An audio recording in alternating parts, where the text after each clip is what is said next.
Hallelujah. Patuloy natin damhin ang presensya ng Panginoon. Hallelujah, hallelujah, Jesus. Yes, Lord God, salamat, Lord God, sa umagang ito, Lord God. Salamat, Lord God, sa bawat puso na naparito, Panginoon. Hindi po mo ito, Lord God. Inising mo, Lord God, ang panibigyan mo ng panibagong buhay, Panginoon. Panibagong pag-asa, Lord God. Kay Lord, salamat dahil sa pag-ibig mo, Lord God, naranasan namin, Panginoon, na walang makakatumbas sa pag-ibig mo, God. Kaya Lord God, nandito kami at ngayon nanalangin, Lord God, ng bansang iyong pinili, Panginoon, ng bansang Israel. We pray, Lord God, na ingatan mo, Lord God, gabayan mo, Lord God, ang mga taong naroon, Panginoon. Hallelujah, hallelujah, Jesus. Alam namin, Lord God, na sa pagsubok din, Lord God, ang mga tao ng paroon, Panginoon. We pray, Lord God, na ikaw, Lord God, na siya magbigay ng kaligtasan sa kanila, Panginoon. Hallelujah, hallelujah, Jesus. Ngunit din, Lord God, ang bansang Pilipinas, Lord God, madaming problema, Lord God. Ngunit alam namin, Lord God, ito'y masusolusyonan, Lord God. Kaya, Lord God, ikaw, Panginoon, ang siyang magbigay, Lord God, ng hallelujah, hallelujah, ng maliwanag at hallelujah, hallelujah. Ikaw, Panginoon, ang maging daan, Lord God, tungo sa pag-aayos, Lord God, ng mga problemang nandito sa bansa, Panginoon. I pray, Lord God, sa namumunan ito, Lord God. Alam ko, Lord God, na may mga nanggugulos, Lord God, sa kanyang isip, Panginoon. Alam ko namin, Lord God, na ikaw, Lord God, na siya mag-iingat sa kanya, Lord God. Patuloy, Lord God, na aming nanalangin, Lord God, na ang bansang ito, Lord God, na patuloy, Lord God, na sa iyo, Lord God, na titiwala, Lord God. Alam namin, Lord God, may mga problema, Lord God, na hindi masolusyonan yun. Alam namin, Lord God, sa tulong ng prayer, Panginoon. Alam namin, Panginoon, na hallelujah, hallelujah, Jesus. Sa iyo, Lord God, nung siyang mag-ahari, Lord God. Sa bansang ito, Lord God, makita ka, Lord God. Ikaw ang siyang maging liwanag ito, God. Hallelujah, hallelujah, Jesus. Ikaw, Panginoon, ang siyang maging daan, Lord God, tungo, Lord God, sa katagumpayan na ito, Lord God. Hallelujah, hallelujah, Jesus. Ang kalinawan, Lord God, ng mga problema, Lord God, ay matustusan, Lord God, ng hallelujah, hallelujah, ng prayer, Lord God. Ikaw, Panginoon, ang aming kakapitan, Panginoon, sa bawat oras, Lord God, na kami nasigitna ng pagsubok, Panginoon. Hallelujah, hallelujah, Jesus. Kaya, Lord God, sa mga oras na ito, Lord God, kami nagpapasalamat, Panginoon, dahil sa iyong pag-iingat, Lord God, sa mga hallelujah, hallelujah, nagdaang bagyo, Panginoon, ang bansang Pilipinas, Lord God, ay patuloy pa rin sa Lord God, na naglilingkod, Panginoon, ang mga anak mo na parito, Panginoon. Alam namin, Lord God, na madaming struggle, Lord God, na siyang pinagdadaanan nun. Ngunit alam namin, Panginoon, dahil sa iyo, Lord God, kami binigyan mo, Lord God, ng panibagong pag-asa, Lord God, upang tumayo, Lord God, sa aming mga paa, Lord God. Ikaw, Panginoon, ang aming hallelujah, hallelujah, patutunguhan, Panginoon, sa mga hallelujah, anak mo, Panginoon. We pray, Lord God, na anuman, Lord God, ng pagsubok or mga iniisip, Lord God, ng mga problema, Panginoon, I pray, Lord God, na ikaw, Panginoon, ang siya maging hallelujah, hallelujah, hallelujah, hallelujah, Jesus, kararabakande, hallelujah. Lord, dinadalangin ko, Lord God, din ang mga TGP, Lord God, TGP families, Lord, hallelujah, hallelujah. Yes, Lord God, alam namin, Lord God, hindi ito na tayo itong church na ito, Lord God, kung hindi sa iyo, Panginoon. Kaya salamat, Lord God, dahil sa pangalan mo, Lord God, nakilala ka namin, Panginoon. Mas naunawaan namin, Lord God, kung bakit mo kami pinili, Panginoon. Alam namin, Lord God, na mahirap sumunod, pero alam namin, Lord God, na ito yung way para, Lord God, mas maunawaan namin, Lord God, ang mga pinagdadaanan namin, Panginoon, kay Lord God. Ganun din, Lord God, sa mga worship team, Lord God, sa mga tumatayo ngayon, Lord God. I pray, Lord God, na anuman, Lord God, yung panlalamig na meron sila, Lord God. I pray, Lord God, na tanggalin mo ito, Lord God, palitan mo, Lord God, na nag-aalab sa iyo, Panginoon. At patuloy, Lord God, sa mga pastor, Lord God, leaders. I pray, Lord God, na may mga pagsubok din silang pinagdadaanan, Panginoon. I pray, Lord God, na ikaw, Panginoon, ang kanilang makakapitan, Lord God, sa mga problema kanilang hindi nila agad hallelujah, masolusyonan, Panginoon. Alam namin, Lord God, sa prayer lang namin na hallelujah, na isasabi sa iyo, Panginoon. Ay surrender namin, Lord God, ang mga pagsubok meron kami, Panginoon. Hallelujah, hallelujah, Jesus. Kaya, Lord God, salamat mo ni Lord God sa umagang ito, Lord God. At patuloy, Lord God, ingatan mo po, Lord God, mula umaga hanggang hapon, Lord God, ang bawat anak mo, Panginoon, na parito, Panginoon. Alam namin, Lord God, na mas dapat may unahin pa lang, pero dapat, Lord God, ikaw dapat namin unahin, Panginoon. Kaya, Lord, salamat sa pag-ibig mo, hallelujah, hallelujah, sa pag-ibig mo, Lord God, na ikaw lamang, Lord God, ang siyang nagbigay sa amin, Lord God. Wala makakatambas nito, Lord God. Kaya, Lord, maraming salamat, Lord God, sa umagang ito, Lord God. Gunin din, Lord God, sa mag-ahayag na iyong salita. I pray, Lord God, na itago mo siya sa iyong likuran, Lord God. Alam namin, Lord God, na may nagdadaanan din pagsubok ang aming pastor, Lord God. I pray, Lord God, na ikaw, Panginoon, ang siyang kanyang makakapitan. Hallelujah, hallelujah, Jesus. Ikaw, Lord God, ang siyang mag-provide, Lord God, ng kanyang pangangailangan, Panginoon. Kaya, Lord, maraming salamat, Lord God. Ganun din, Lord God, sa mga makikinig ng Lord God, na inyong mga salita, Panginoon. I pray, Lord God, na ikaw, Panginoon, hallelujah, hallelujah, Jesus. Hallelujah, mga salitang mapapakinggan nila, Panginoon, ay may apply sa kanilang mga buhay, Lord God. Hindi lang napapakinggan, Lord God, kundi ma-apply din sa buhay, Panginoon. Dahil mas the best, Lord God, ang siyang ma-apply sa buhay. Dahil ikaw, Panginoon, ang the best na Panginoon sa aming buhay. Kaya, Lord, maraming salamat, Lord God, sa umagang ito. Lahat ay magsabi ng Amen.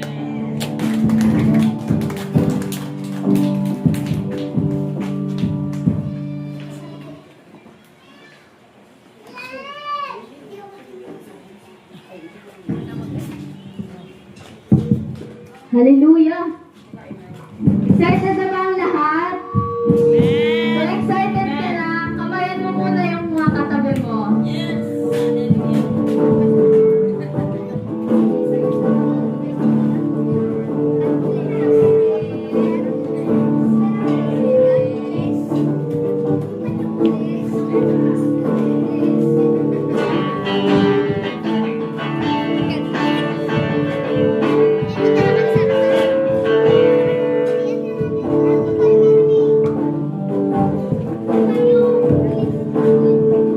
Praise. May gagawin ka? Ay, meron. Ay, tutulong din sa'yo.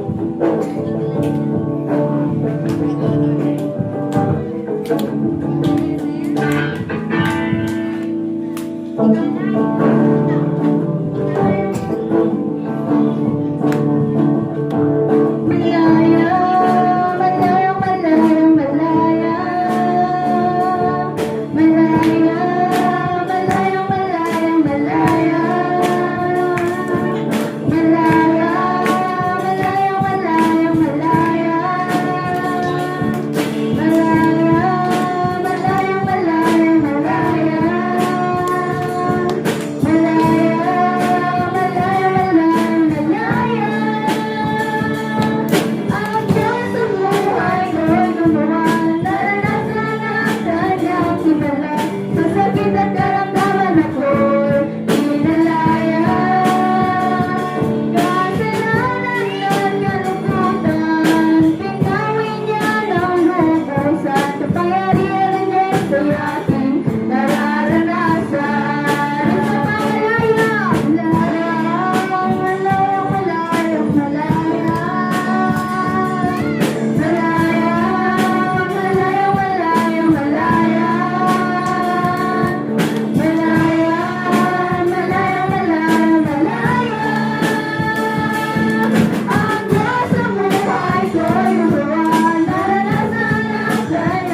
Sa kapangyarihan ng Diyos ay aking nararanasan. Praise the Lord.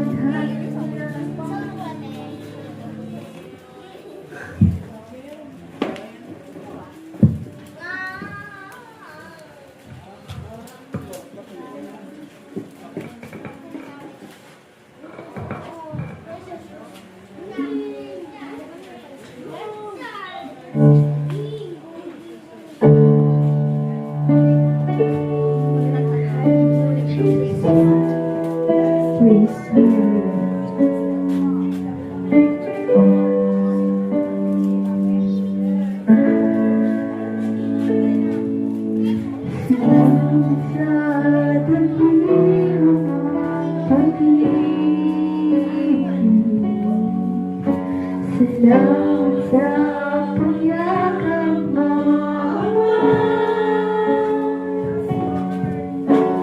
Ang presensya mo ang ninanais ko.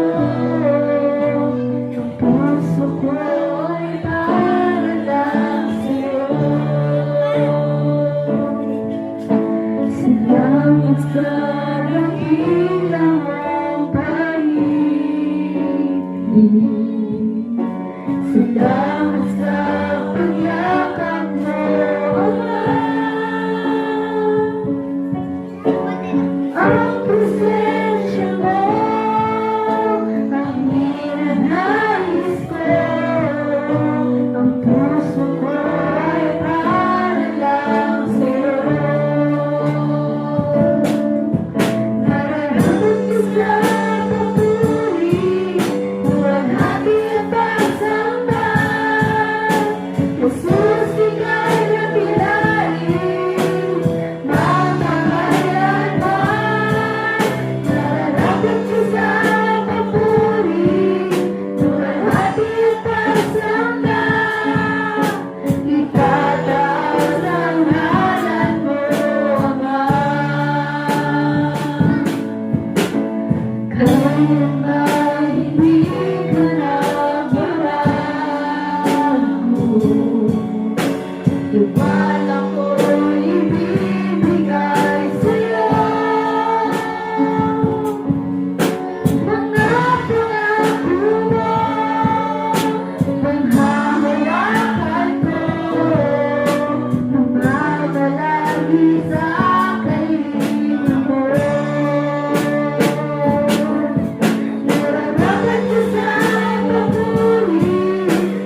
sa papuri, luwalhati at pagsamba.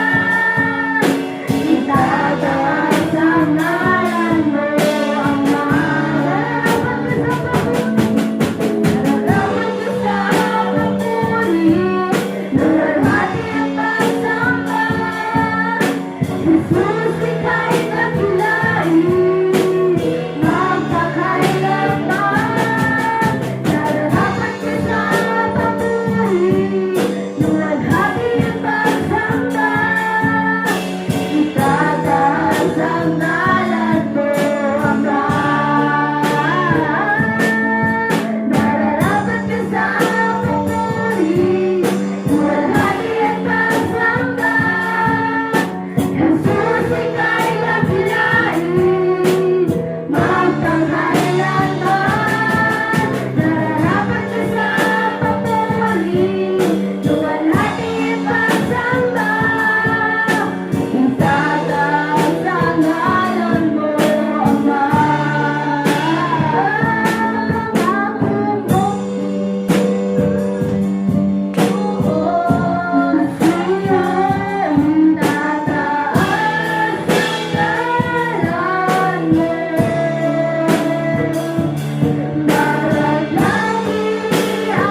po, manatili po tayong nakatayo muna. Amen. Samahan niyo po ako manalangin.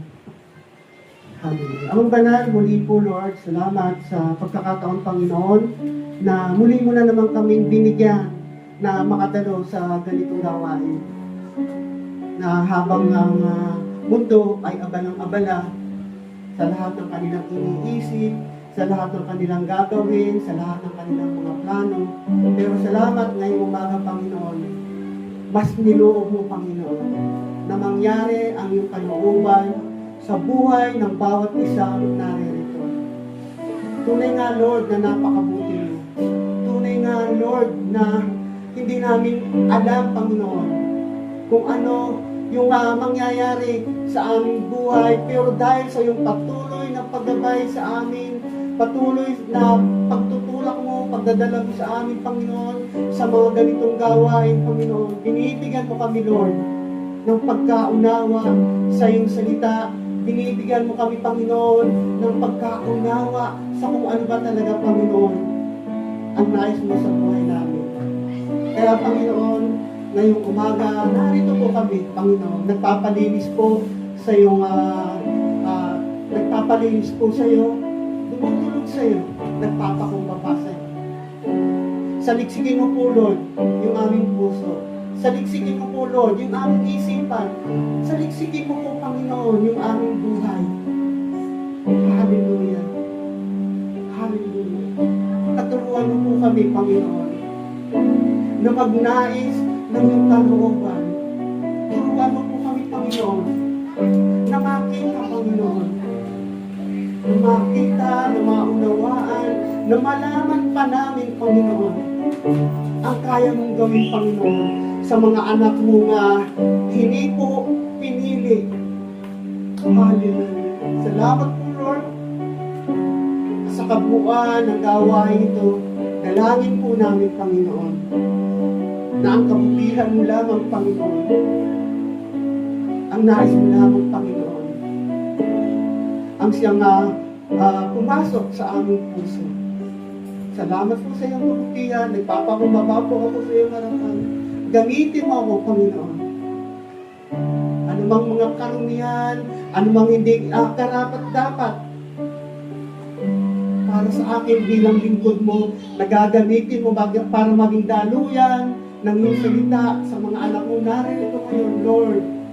Itinutulog ko po sa iyo. Inilalapit ko po sa iyo. Patawarin mo po ako. Linisin mo po ako, Panginoon. Sa anumang karumihan, sa anumang kasalanan. Upang sa gayang, Panginoon, yung mga salitang lalabas mula sa aking bibig, Panginoon, ay tunay na dinalisay mo na. Salamat po, Lord. Salamat. Maitaas, maparangalan ka, madakila ka sa buhay ng bawat isang narito ngayon. Maitaas, Panginoon, maparangalan ang iyong dakilang pangalan sa kabuuan ng gawain ito. Lord, sa iyo lamang ang pinakamataas na papuring pagsamba sa pangalan ng aming Panginoong Hesus. Lahat po tayo magsabi ng Amen. Hallelujah. Amen.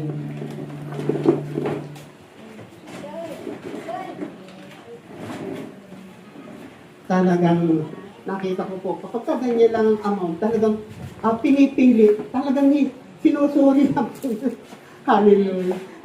Kaya naalala ko po, nung kami gumagawa, nung ako ay nag-uuling ng kahoy, ng bao, kabuhayan ko nung ako'y bata, kabataan pa, para magkapira ako, mag-uuling ako ng kahoy, mag-uuling ng bao, para ibibita ko yun, may pambili ako ng pantalon, may pambili ako ng mga pampurma ko, di ba? Pero siyempre, bago namin dalhin yung uling na yon, sinasaligsig muna namin. Meron po kaming bilao na ang pagkakagawa ay butas-butas po namin. Ginaganon. Para lalabas lang is yung kapakipakinabang lang na uling. Parang tayo din po sa buhay po ng bawat taong narito ngayon. Purihin po ang Panginoon sa buhay niyo. Amen.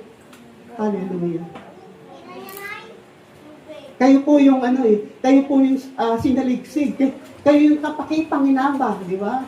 Makita lang po natin talaga kung ano yung kalooban ng Panginoon.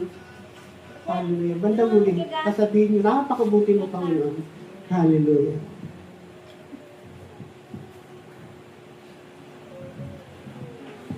Amen. Hindi na po kayo, ano?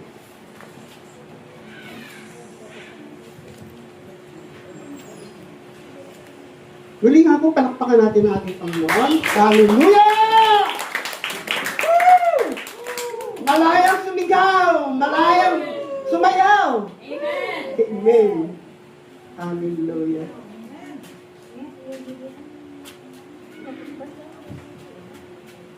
Ang ano po, dito tayo hindi pa ako nakakamove sa bagyong nagdaan. Lalo yung testimony, nakakatuwa. Nanood po ako, nakita ko sa YouTube, meron gumawa ng AI patungkol dun sa Sierra Madre. Yeah, sabi nung yung babae ginawa nilang AI, siya yung Sierra Madre. Narito ako, iingatan ko kayo. Di ba? Hindi ko lang matanda kung ano yun, pero parang ganun ang dati nga eh.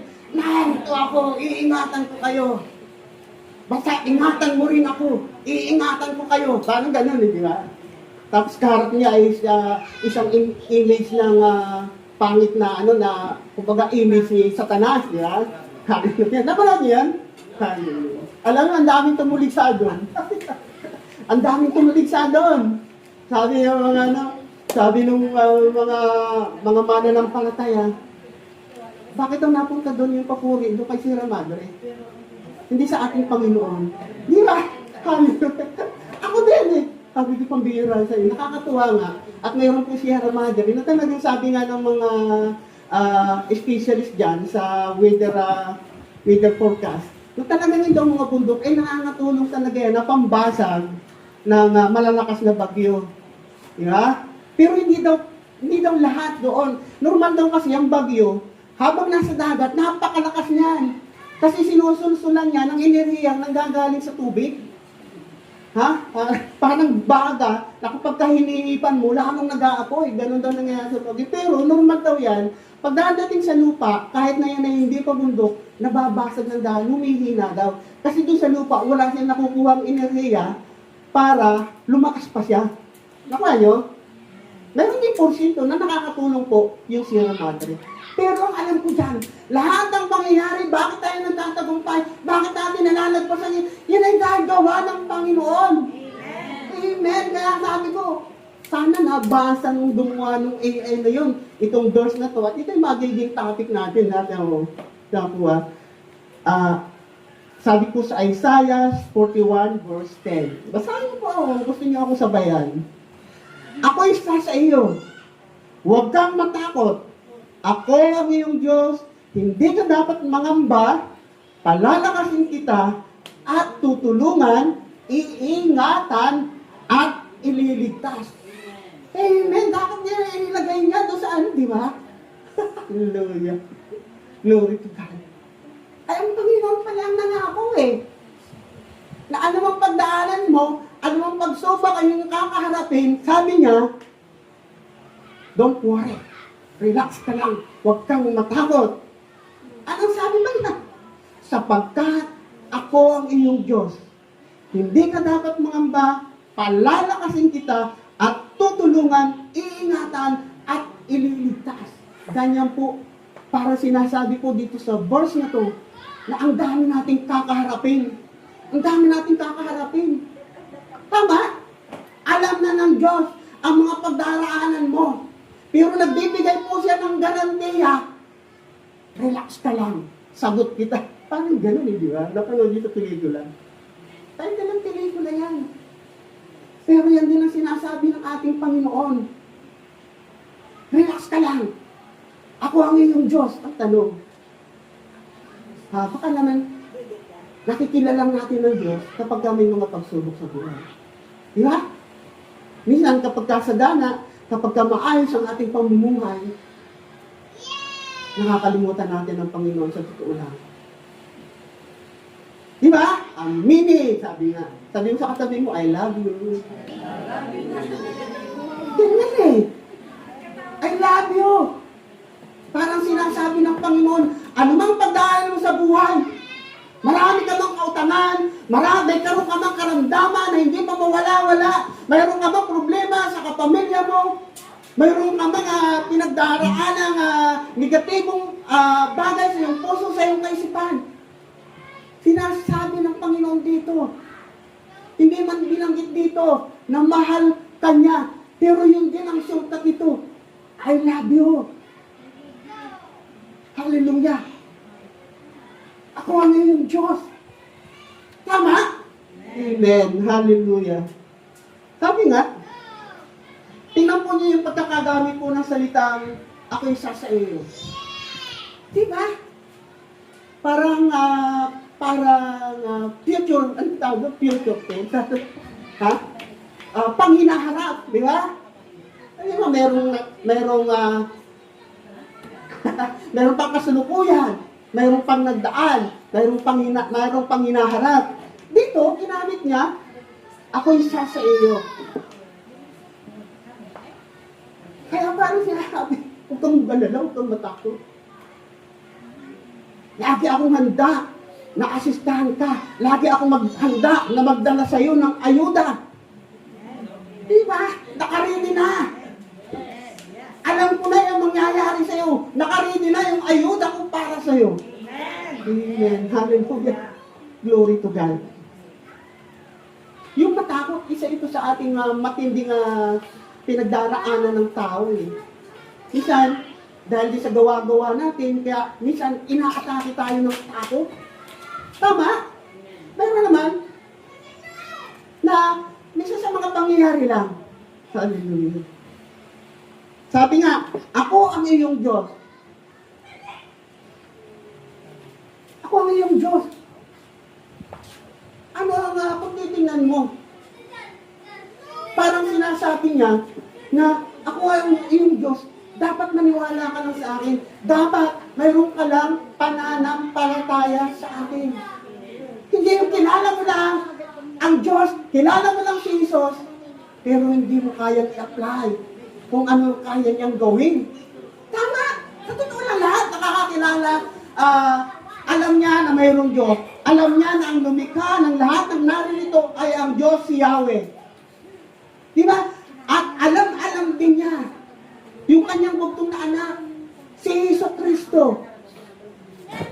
Pero sa totoo lang, yung tunay na paniniwala, yung tunay na pananampalataya, yung tunay na pagkakilala sa Kanya, pagdating ng mga sitwasyon sa buhay na talagang binabayo na tayo ng takot, hindi natin magamit. Hallelujah. Sabi niya, ako ang iyong Diyos. Hallelujah.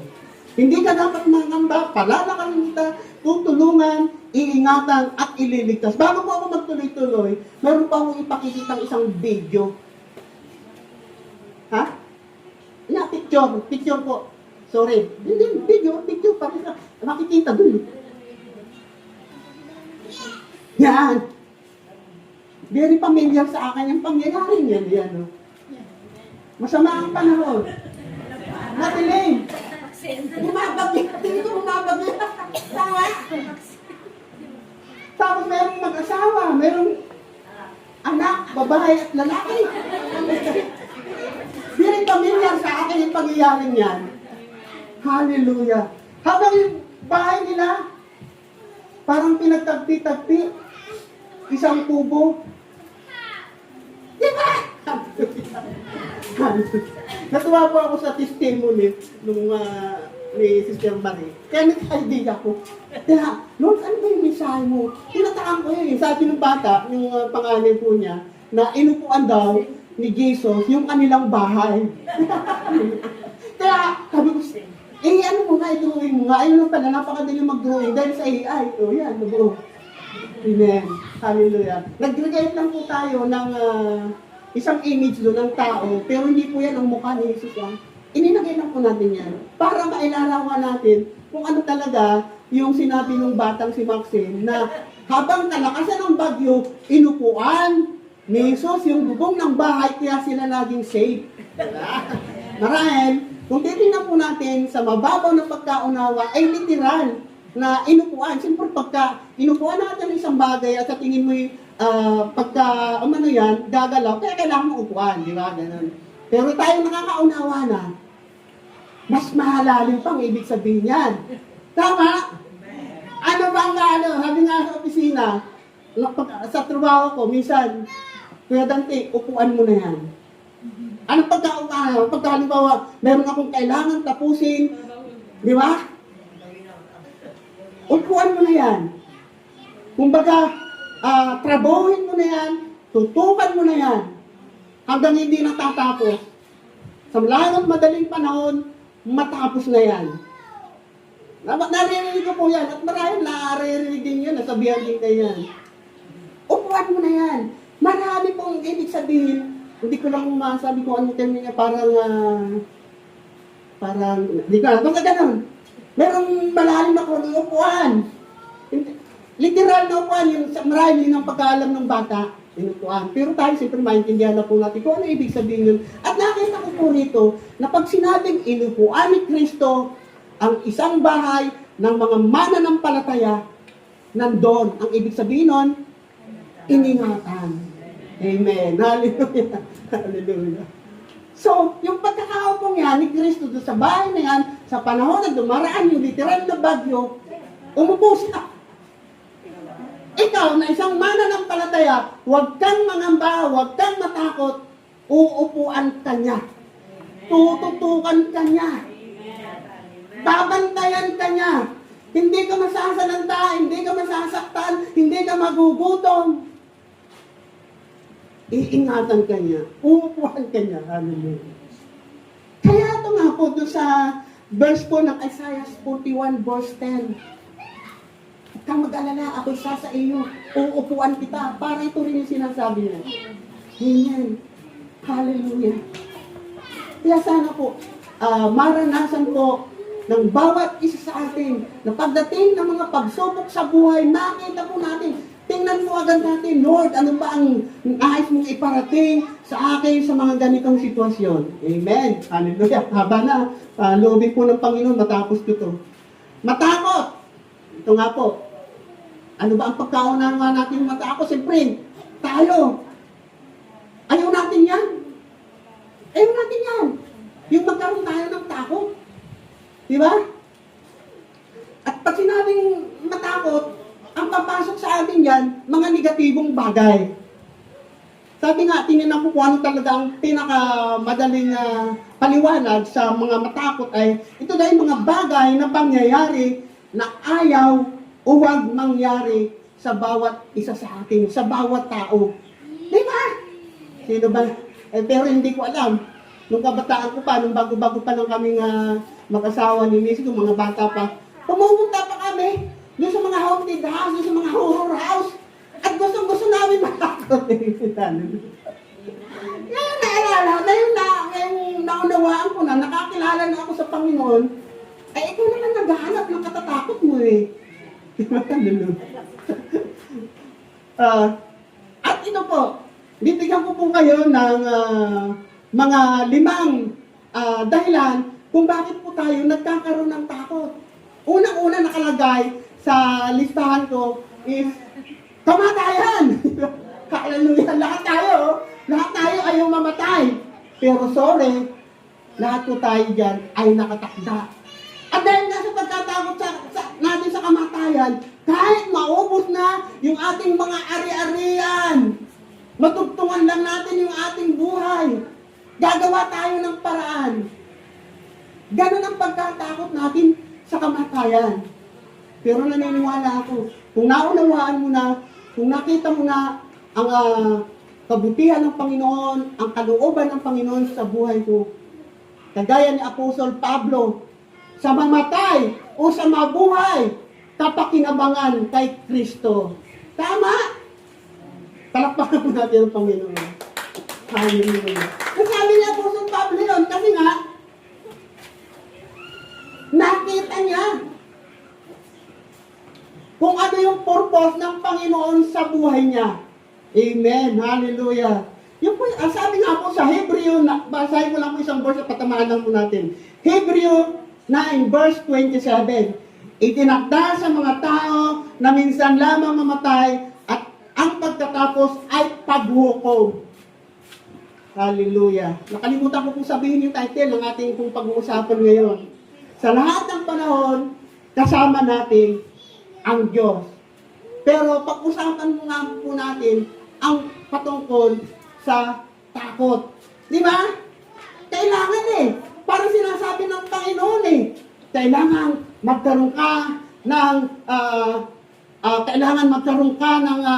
hindi ko, mali-mali yung term ko, na alam ng Panginoon na tayo ay may pusong matatakutin, na tayo ay may pusong may pagkabalisa.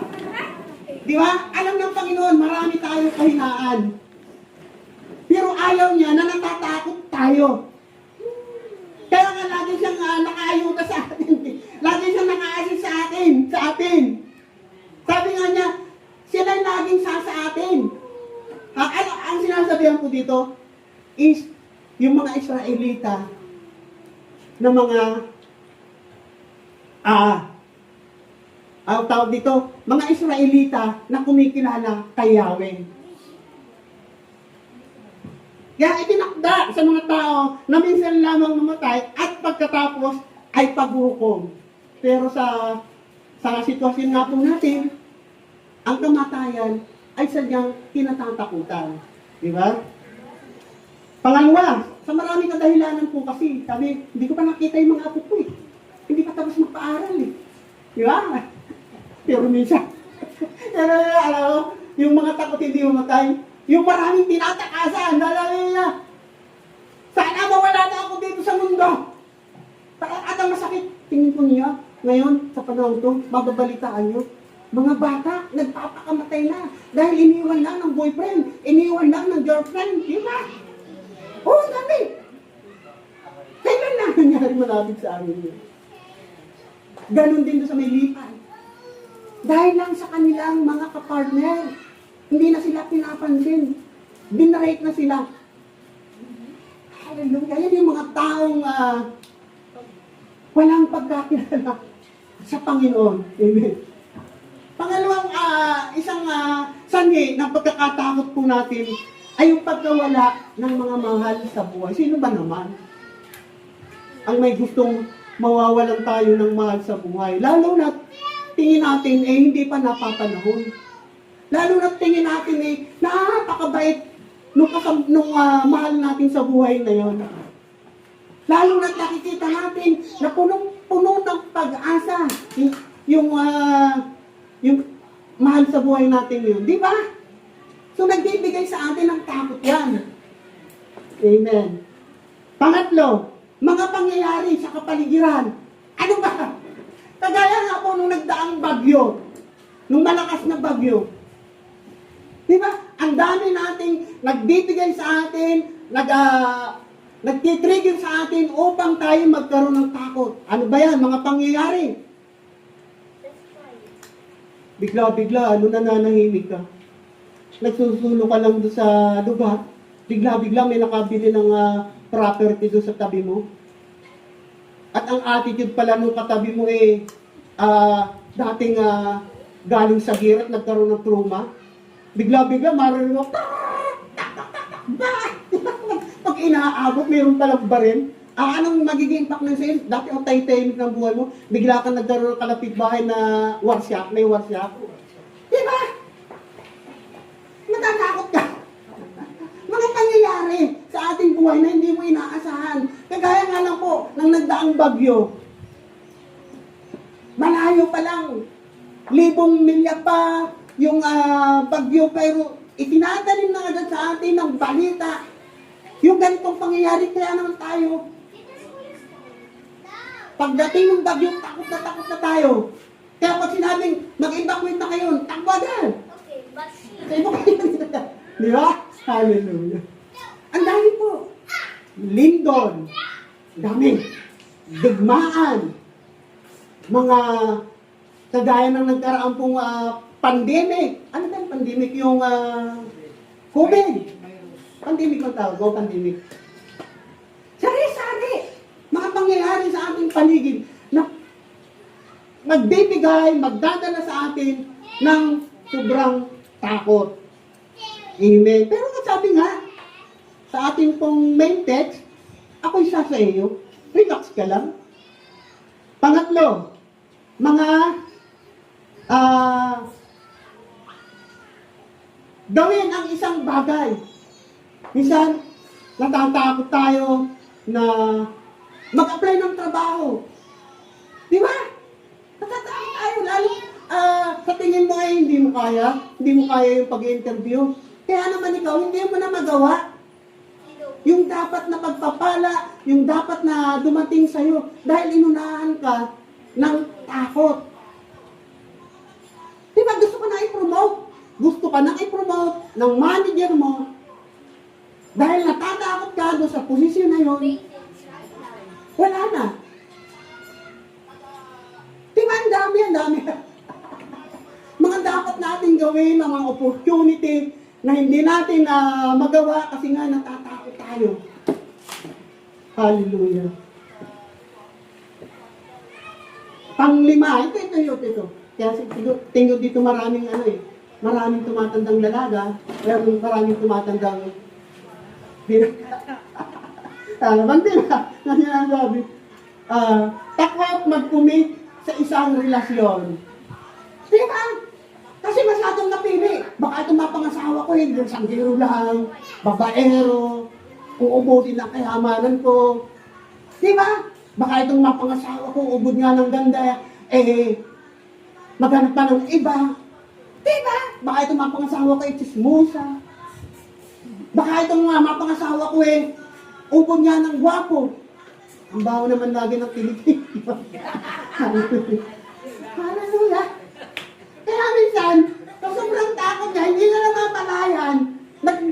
Sorry po hindi na nagkaanak. Inabot na ng hindi. Ang dami. Hallelujah. Kaya hindi pa natatakot makipag-commit sa isang relasyon. At tingnan din po natin sa ating relasyon sa church. Takot tayo na mag-commit sa gawain sa church. Kasi mapuputol, mapipigilan yung mga gawin natin na dapat nang tanggalin. Diba? Nagsasamitin niya ng takot. Kaya paminsan-minsan, wither lang, makita mo sa simbahan. Makita mo sa gawain. Wither lang. Makikita mo lang sa gawain yan kapag ka-inspirado. Kapag ka may natanggap na isang bagay na magbibigay sa kanya ng apoy para umatin. Pero paglipas ng panahon yun, nakikita mo, wala na naman yan. Hallelujah. Pang-anim po pala yun, spiritual na bagay. Sabi po dun sa version ng TLAB Bible version, sabi po, awit 33 verse 18 hanggang 19. Basahin ko po sa inyo Spiritual na bagay, tinukuha. Narito ang mata ng Panginoon ay nasa kanila, na nangangatakot sa Kanya, na nagsisiyasa sa Kanyang kagandahang loob. Verse 19, upang iligtas ang Kanyang kaluluwa sa kamatayan, at upang ingatan sila sa buhay, sa kagutom. Amen. Hallelujah. Sino ang natatakot dito? Na pagdating ng iyong due date, sa impyerno ang iyong kahantungan. Sino? Hindi kayo natatakot? Even ako naniniwala na kung naunawaan po ninyo ang salita ng Panginoon ay nagdadala yan sa atin ng buhay na walang hanggan. Kaya po naririto tayo ngayon. Ipinapakita po ng Panginoon, ipinapaliwanag po ng Panginoon kung paano tayo magkakaroon ng buhay ng walang hanggan na kung saan kasama natin ang Panginoon. At kaya po tayo naririto dahil takot tayo na pagdating ng araw, masadlak tayo sa impyerno. Na kung saan naroon naglalawang apoy at asopre. Kaya nga po, nagiging sanhi din ng ating takot, yung ating, kung paano yung sitwasyon natin sa ating buhay spiritual. Ay, ito. May tanong naman. Bakit pinapayagan ng Diyos na ang mga tao ay dumaan sa mga pagsubok at kahirapan? Diba? Bakit pinapayagan? Hindi na lang lahat tayo ay maging hayay ang buhay. Hindi na lang lahat tayo ay nandiyan ang lahat ng ating pangangailangan. Di ba? Amen. Bakit hindi na lang pinayagan ni Yahweh si Adan at Eva doon sa paraiso? Di ba? Di sana nandun din tayo. Hallelujah. Samantalang, yung pong mga pagsubok na yan, yung mga kahirapan na yan, ang dulot niyan sa buhay ng tao ay takot at pangamba. Takot! May dumating na isang matinding pagsubok sa'yo? Oo! Normal tayo eh. Normal tayo. Tao tayo. Nandito pa tayo sa lupa. Kaya lahat yan mararanasan natin. Mararanasan natin yan. Mga negatibong pangyayari sa buhay ng bawat tao. Yung takot. Pero sabi nga sa ating pinag-aaralan, ako'y siya sa iyo. Tingnan po natin ang tanong nga po, bakit pinapayagan ng Diyos na sapitin natin yung mga pagsubok na yan? Sabi po sa aklat ng Roma, chapter 8, verse 28.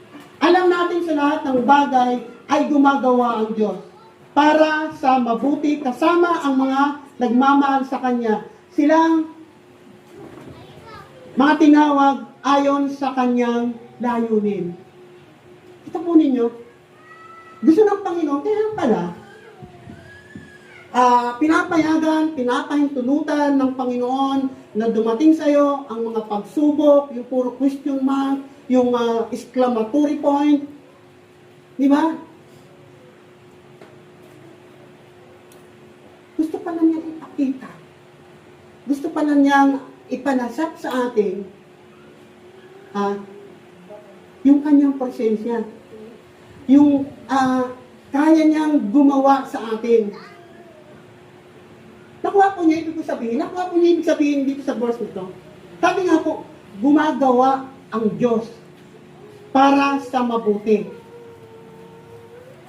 Gumagawa ang Diyos para sa mabuti. Ano bang inaasahan natin? Na sinasabing gumagawa ang Diyos para sa mabuti. Na yung bang kapag ka ikaw ay may karamdaman na hindi pa gumagaling-galing, siyempre ang asahan mo doon, gumaling ka na. Yung kagad yung bang ikaw ay naghihirap sa buhay, trabaho ka na ng trabaho, pero parang ganun pa rin. Problema ka pa rin pagdating ni Judy. Diba? Hallelujah. Hallelujah. Yun po ang tinitingnan agad natin.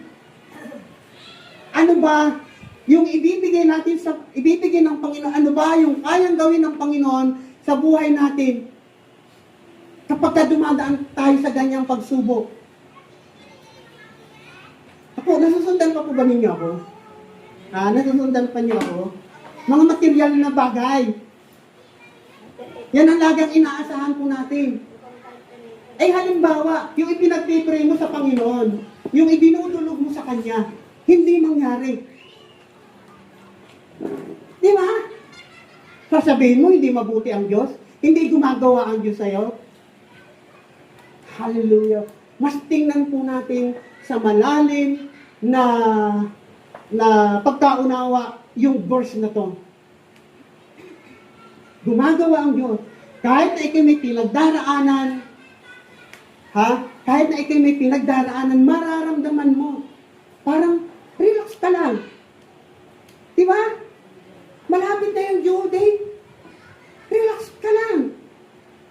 Kasi, masasabi mo ngayon, bigla labas sa bibig mo, pupunta sa isip mo, parang maririnig mo. Huwag kang mag-alala, ako'y sa iyo. Uupuan kita. Tutulungan kita. Amen. Kaya nga po marami pong mga mananampalataya na pag pumunta ng church, akala nila, pag pumunta sila dito sa ganitong gawain, ligtas na sila sa mga anumang mga pagsubok sa buhay. Dahil walang nakitang pagbabago sa kanilang kabuhayan. Wala naman Mukot-mukot mo, wala na. Ganun pa rin naman pala Akala ko ba pagka ako'y pumunta sa ganyang gawain, biglang aasenso yung kabuhayan ko. Hindi naman Hallelujah. Sabi nga, magtanim tayo sa langit. Diba? Hallelujah. Magtanim tayo sa langit, sabi nga niya kanina. Magtanim tayo para tayo may aanihin. Hindi dito sa lupa, doon sa langit. Amen. O, paano po yun? Haba pa ng aking Sana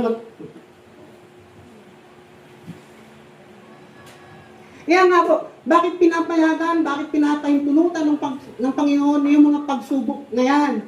Gusto niyo ipakita sa atin na kayang gumawa ng Panginoon sa kanyang mga pinili, kung ano ang kanyang gawin, kung ano ang kaya nang ihandog doon sa mga taong kanyang pinili.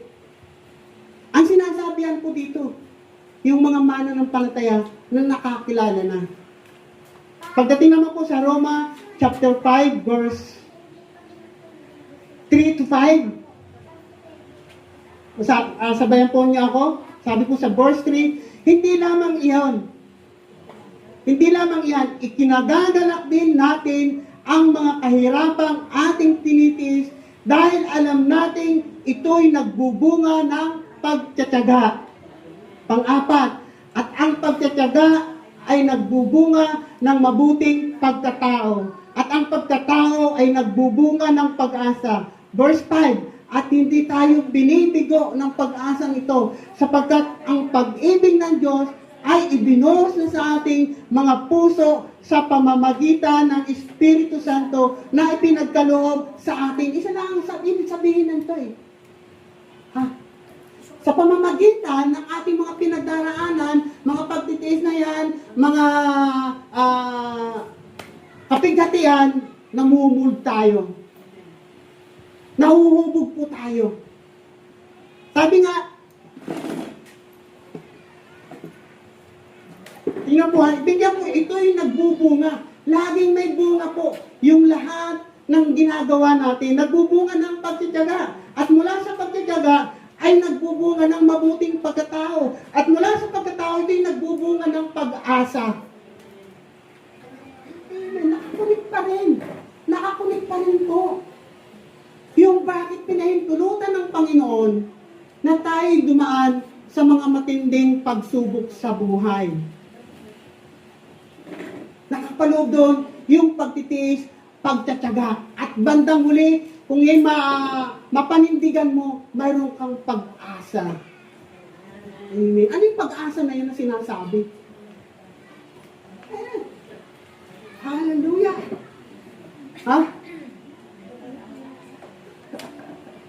May pag-asa. Amen. May pag-asa. Mayroon ding asa. Isama niyo ang maharlika. Hallelujah. Magkakaroon po tayo. Tataniman po tayo ng pag-asa na kaanumang takot yung dumaan sa'yo, makakasama ka. Tatama, pagdating ng araw, sasabihin sa'yo, tagalangit ka nga. Ikalawang Korinto chapter 8 verse 2, dumana sila ng kahirapan at ito'y isang mahigpit na pagsubok sa kanila. Ngunit sa kabila ng kanilang pagkikahos, masayang-masaya pa rin sila at bukas ang palad. Kita po ninyo. Hallelujah. Sa kabila ng mahigpit na pagsubok, ng kahirapan, nagiging bukas po yung palad sa pagbibigay. Amen. Mas unawain po natin yung bukas ang palad sa pagbibigay. Nagiging matuwid ka. Amen. Hallelujah.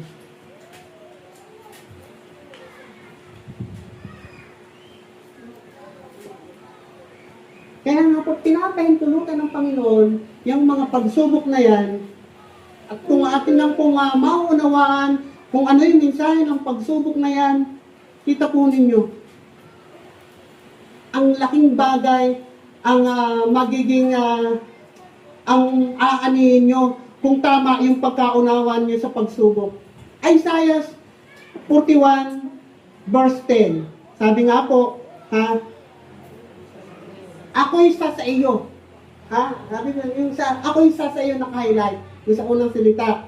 So, ang tanong, sa paano namang paraan, sa paano natin nararamdaman na tayo ay sinasamahan ng Diyos? Sabi nga niya, di ba? Ako isa sa iyo. Pero, sa paanong paraan, sa paanong sitwasyon natin mararamdaman na tayo ay sinasamahan o iniingatan ng Diyos, kagaya po nung larawan na yun na testimony ng batang si Maxine. Di ba? Unang punto, tayo'y kanyang palalakasin. O, yun po sinabi doon. Di ba? Sa Isaiah, sa ating pong main text, ako'y sa iyo, huwag kang matakot, ako'y iyong Diyos, hindi ka dapat mangamba, palalakasin. O, sino tayo palalakasin? Tayo. Tayong mga interesado mag-aral ng salita ng Diyos. Tayong mga dumadalo ng mga gawain. Hallelujah. Palalakasin daw po tayo. Yun po yung sinabi, unang punto natin. Palalakasin tayo. Huwag kang matakot, ako ang iyong Diyos, hindi ka dapat mangamba, palalakasin kita. Ano ba ang nakapanghihina sa buhay ng isang mananampalataya? Siyempre, yung mga pagsubok na yan. Minsan makikita po natin, ulit-ulit na lang, na dahil sa mga ating mga pinagdaraanan sa buhay, nawawala na tayo ng pag-asa, nawawala na tayong gumawa. Yung ating utak, yung ating puso, ayaw nang gumana. Ayaw nang yung puso natin, ayaw nang tumibok ng maayos. Yung ating isip, ayaw nang mag-isip ng kung anong mabubuting bagay. Ang nagiging epekto nun, yung ating buhay spiritual, nanghihina.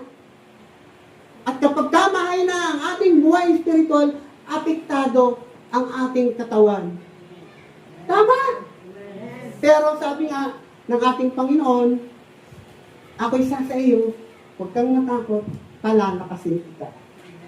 Amen.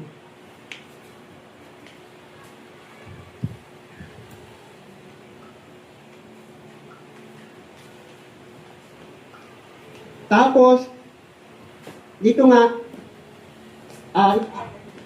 sa paanong paraan tayo palalakasin ng Diyos? Meron pa pala isang sa paanong paraan naman tayo palalakasin ng Diyos?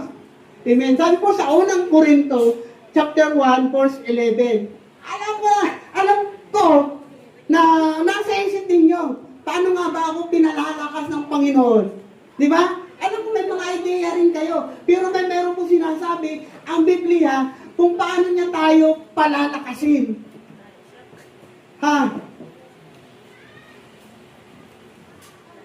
Sabi po sa unang ikalawang Korinto chapter 1 verse 11, sa tulong ng inyong panalangin. Sa gayon, marami ang magpapasalamat sa Diyos dahil sa pagpapala niya sa amin bilang tugon sa panalangin ng marami. Yun lang pala eh. Kung ikaw may pagsubok sa buhay, kung ikaw ay yung pagsubok na yan ay nanghihina ka na, dahil sa takot, kung yung pagsubok na yan, nawawalan ka na ng pag-asa, ang kailangan lang pala is manalangin. Manalangin, napaka-importante po. Kagabi, sa prayer meeting, ang nag-lead si Pastor Angelo. At ang topic patungkol sa pananalangin.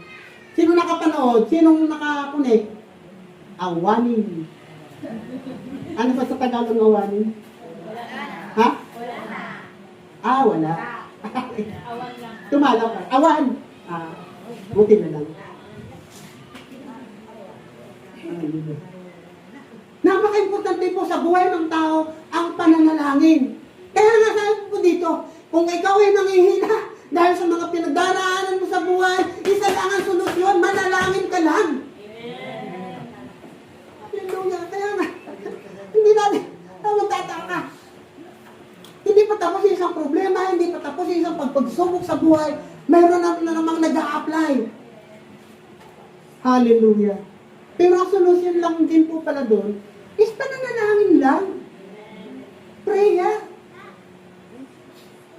Hallelujah. Siningyasan ako. Time is up na raw. Amen. Hallelujah. Marahil meron na po kayong nakuha na aral. Doon pa lang po sa main text na binasa natin, yun po ay isang mensahe po sa atin na nandiyan ang Panginoon, nandiyan ang Diyos. Ano mang sitwasyon, ang pagdaanan mo sa buhay, huwag po tayong mag-alala. Punong-puno po ng pangako yung verse na yon. Punong-puno po ng pagmamahal itong verse na ating tinatalakay. Punong-puno po ng pag-asa itong verse na to na ating pong tinatalakay. Atin nga lang pong mas pinalawak pa. Yung sinasabing, ano ba yung pinagmulan ng takot ng isang tao? At ano ba ang kayang gawin ng Panginoon sa buhay ng isang tao na kanyang pinili, kanyang hinirang? Nandun na rin po. Hallelujah. Ang kailangan lang po talaga, matuto po tayong makinig, unawain, pagnilay-nilayan, kung ano po yung ating naririnig na galing sa Panginoon. Narito po ako, nakatayo dito. Ang dami ko rin pong pinagdaanan sa buhay. Ang dami ko rin pong pinagdaanan sa buhay. Nasubukan ko na po na huwag na po yung sa atin lang po yun. Kasi kung sa iba pong tao, baka kung hindi nila maunawaan. Sa sobrang takot ko, nag-inom po ako ng lason. Nasubukan ko po yan. Ito po yung buti, isang buti ng gamot ng kalabaw sa sugat sa paa niya. Ang tawag nun ay creolina na ang baho. Na kapag inilagay dun sa sugat, maglalabasan po yung mga uod doon sa sugat ng kalabaw. Tama? Diba? Inuud po kasi yan. Lalo pag panahon ng summer. Inuud yan. Kaya ang ginagawa ni tatay ko, namin mag-ama, nilalagyan lang namin po sa maglalabasan. Yung mga uod na yun, automatic patay. At bubula yun. Sa sobrang takot ko sa aking magulang, nagawa ko po, sumubok magpakamatay. Pero dito ko po nakita. Dito ko nakita, napakabuti ng Panginoon. Hindi niya pinahintulutan. Dante, napakagandang lalaki mo. Hindi ka dapat namatay. Hallelujah. Pinapasama ko na po. Pero nag-bliss po ako. Nanumbalik na naman sa akin po yung alaala na yun. At nakita ko ang kabutihan ng Panginoon nang sumunod ako, magpastor ka. Nakita ko ang kabutihan ng Panginoon. Kung nung una po,